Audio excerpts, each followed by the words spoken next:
পেঁয়াজ দিব,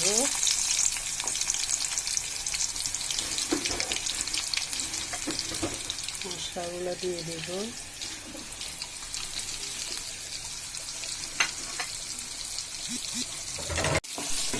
পেঁয়াজটা কষানো হয়ে গেছে, এরপর জিহ্বাটা আর পেঁয়াজটা দিয়ে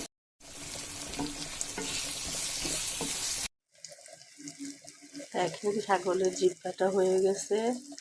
এবার মগজটা দিয়ে দিব, ছাগলের একটুখানি মগজ, যেটা এখন একটু ভুনা ভুনা করবো।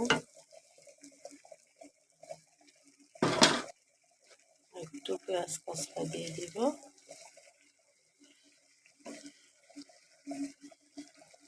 যেন খেতে একটু টেস্ট লাগে। আপনারা কিভাবে মগজ ভাজি করেন আমাকে জানাবেন। ধন্যবাদ।